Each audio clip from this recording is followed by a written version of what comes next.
மீண்டும் ஒரு விளையாடிது உங்கள் அனைவரையும் சந்திப்பதில் பெருமகிழ்ச்சி. சூப்பர் போர் சுற்றுக்கான இறுதிப் போட்டி இந்திய மற்றும் இலங்கைக்கு இடையிலான போட்டி துபாயில் ஆரம்பமாய்ந்தது குறிப்பிடத்தக்கது. இந்திய அணி தொடர்ந்தும் வெற்றிகளை குவித்த வண்ணம் இறுதிப் போட்டியை ஞாயிற்றுக்கிழமை பாகிஸ்தானோடு சந்திக்கின்ற வேளையில் சூப்பர் போர் சுற்றின் இறுதிப் போட்டியாக இன்றைய தினத்தில் இலங்கை அணி எப்படியாவது வெற்றி பெற்று ஆறுதல் வெற்றியோடு நாடு திரும்ப வேண்டும் என்ற அடிப்படையில் இன்றைய போட்டி துபாயில் ஆரம்பமாயிருந்தது.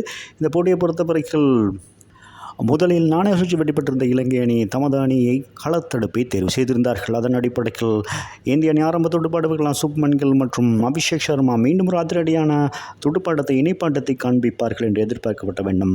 சுப்மன் கில் 4 ஓட்டங்களோடு ஆட்டம் இழந்து மாற்றம் அளித்திருந்தார் என்றாலும் இரண்டாவது விக்கெட்டுக்காக அபிஷேக் சர்மா மற்றும் சூரியகுமார் யாதவுக்கு இடையிலான சிறந்த இணைப்பாட்டம் 32 பந்துகள் 59 ஓட்டங்களை பெற்றுக் கொடுத்திருந்தார்கள். இதில் சூரியகுமார் யாதவ் பெரிதாக துடுப்படுத்தாட முடியாத நிலையில் 12 ஓட்டங்களோடு ஆட்டம் இழந்து வெளியிருந்து ஒரு ஏமாற்றம் அளித்திருந்தார். ஒருமினும் அபிஷேக் சர்மா இலங்கை பந்து வீச்சால் சரமாரியாக தாக்கி 4 ஓட்டங்கள் என அடுத்தடுத்து ஓட்டங்களை பெற்றுக் கொடுத்திருந்தார். 31 பந்துகளை மாத்திரம் எதிர்கொண்டு 6 ஓட்டங்கள் 4 ஓட்டங்கள் 8 இடங்களாக 61 ஓட்டங்களை பெற்றுக் கொடுத்து மீண்டும் ஒரு அரைச்சதத்தை இந்த போட்டித் தொடரில் 3வது அரைச்சதத்தை தொடர்ந்தும் பெற்றுக் கொடுத்து இந்த போட்டித் தொடரில் அதிகப்படியான ஓட்டங்களை பெற்றுக் கொடுத்த வீரர்களில் 1ஆம் இடத்தை பிடித்திருக்கிறார். 300 ஓட்டங்களை கடந்திருப்பதும் சிறப்பான ஒரு விடயமாகும். ஆகவே அவருடைய ஆட்டம் இழப்பை தொடர்ந்து 3வது விக்கெட்டுக்காக சஞ்சு சாம்சன் மற்றும் திலக் வர்மாவுக்கு இடையிலான இணைப்பாட்டம் 41 பந்துகளில் 66 ஓட்டங்கள் பகிர்ந்து கொள்ளப்பட்டது என்பது குறிப்பிடத்தக்கது. இதில் சஞ்சு சாம்சன் 23 பந்துகளை எதிர்கொண்டு 4 ஓட்டம் 6 ஓட்டங்கள் 3 இடங்கள் 39 ஓட்டங்களை பெற்றுக் கொடுத்து ஆட்டம் இழந்திருந்தார்.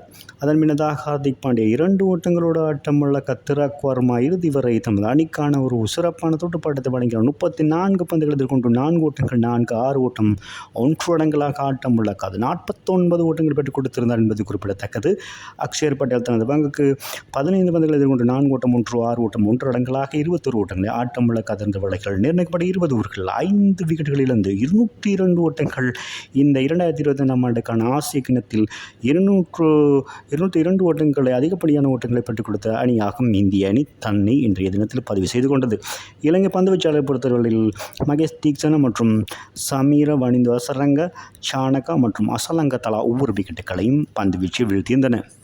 எப்படியோ ஆறுதல் வெற்றியை அடைய வேண்டும் என்ற அடிப்படையில் 203 ஓட்டங்கள் இலக்காக நிர்ணயிக்கப்பட்டிருந்த வழக்கில் ஆரம்ப துடுப்பாட்ட வீரர் பேத்தம் நீசாங்க மற்றும் குஷல் மேண்டிஸ் ஆகிய இருவரும் சிறப்பாக துடுப்படுத்த ஆடுவர்கள் எதிர்பார்க்கப்பட்ட வண்ணம் குஷல் மேண்டிஸ் 0 ஆட்டம் இழந்து வெளியேறினார். பேத்தம் நீசாங்க குஷல் பெரேரா இந்திய அணிக்கு சவால் மிக்கதான ஒரு தலைவலியை ஏற்படுத்தும் துடுப்பாட்டத்தை வழங்கின 70 பந்துகளில் 127 ஓட்டங்களை பெற்றுக் கொடுத்திருந்தார்கள் என்பது குறிப்பிடத்தக்கது. 2வது விக்கெட்டுக்காக அதில் குஷல் பெரேரா 32 பந்துகளில் 4 ஓட்டங்கள் 6 ஓட்டம் 1 இடங்கள் 58 ஓட்டங்களோடு ஆட்டம் இழந்து வெளியேறினார். அதன் பின்னதாக சரித் அசலங்க 5 ஓட்டங்கள் கமிந்து மெண்டிஸ் 3 ஓட்டங்கள் என அடுத்தடுத்து விக்கெட்டுகள் வீழ ஒரு முனையில் பேத்தம் நீசாங்க சதத்தை நோக்கி சிறப்பான ஒரு துடுப்பாட்டத்தை வழங்கியிருந்தார் என்பது குறிப்பிடத்தக்கது. இதில் அவர் ஆட்டம் இழக்கும் போது 58 பந்துகளில் 4 ஓட்டங்கள் 4 ஓட்டங்கள் 7 6 ஓட்டங்கள் 6 இடங்களாக 107 ஓட்டங்களை பெற்றுக்கொடும் முதலாவது 20 சதத்தை தனது வாழ்நாளில் பதிவு செய்திருந்த அன்ற தினத்தில். அதன் பின்னதாக தசுன் சானக இறுதி நேரத்தில் 11 பந்துகளை எதிர்கொண்டு 4 ஓட்டங்கள் 6 ஓட்டம் 1 இடங்களாக 22 ஓட்டங்களை ஆட்டம் இழக்காத பெற்றிருந்த வழக்கில் இறுதிப் பந்தில் 3 ஓட்டங்கள் தேவை என்ற அடிப்படையில் 2 ஓட்டங்கள் மாத்திரம் பெறப்பட்ட நிலையில் அந்த நேரத்தில் 202 ஓட்டங்களை பெற்று போட்டி சமநிலையில் முடிக்கப்பட்டிருந்தது என்பது குறிப்பிடத்தக்கது. 5 விக்கெட்டுகளிலிருந்து 202 ஓட்டங்கள் பெற்றுக் கொடுத்திருந்தார்கள். நிர்ணயிக்கப்பட்ட 20 ஓவர்களில் இலங்கை அணியும் ஆகவே மீண்டும் சூப்பர் ஓவர் நடத்தப்பட்டிருந்தது என்பது குறிப்பிடத்தக்கது. ஆகவே இந்திய பந்து வீச்சாளரை பொறுத்தவரையில் ஹார்திக் பாண்டியா மற்றும் ஹர்ஷிப் சிங், ஹர்ஷித் ராணா மற்றும் குல்தீப் யாதவ், வருண் சக்கரவர்த்தி தலா ஒவ்வொரு விக்கெட்டுகளையும் வீழ்த்தியிருந்தன. சூப்பர் ஓவரில் முதலாவதாக இலங்கை அணி துடுப்படுத்தாடி மொத்தமாக 5 பந்துகளை எதிர்கொண்டு 2 ஓட்டங்களை பெற்றுக் கொடுத்து 2 விக்கெட்டுகளை இழந்து இந்திய அணிக்கு 3 ஓட்டங்களை மாத்திரமே பெற வேண்டிய ஒரு நிலையை ஏற்படுத்தியிருந்தார்கள். ஹர்ஷிப் சிங் சிறப்பான முறையில் பந்து வீசி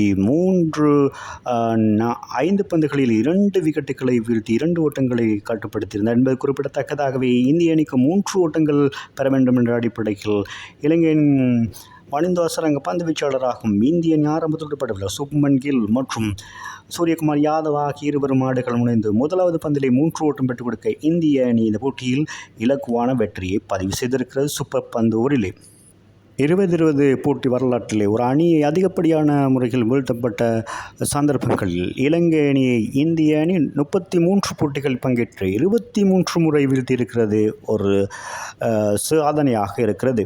இதற்கு முன்னதாக பாகிஸ்தான் அணி நியூசிலாந்து அணியை 49 போட்டிகளில் 24 போட்டிகளில் வெற்றி பெற்றிருப்பதே சாதனையாக இருக்கிறது. இந்த தோல்வியானது சூப்பர் பந்து ஓவரிலே 4வது தோல்வியாக இலங்கை அணிக்கு பதிவு செய்யப்பட்டிருப்பதும் குறிப்பிடத்தக்கது. இந்த போட்டியிலே சிறப்பாக செயல்பட்டு 100 ஓட்டங்கள் பெற்றுக் கொடுத்த பேத்தின் நிஷாங் இந்த போட்டியின் ஆட்ட நாயகனாக தெரிவான் என்பது குறிப்பிடத்தக்கது. மேலும் ஒரு விளையாட்டு உங்களை சந்திக்கும் வரை உங்களிடமிருந்து விடைபெறுவது உங்கள் அன்பின் பாதுலை தாஸ். வணக்கம் பசங்களே.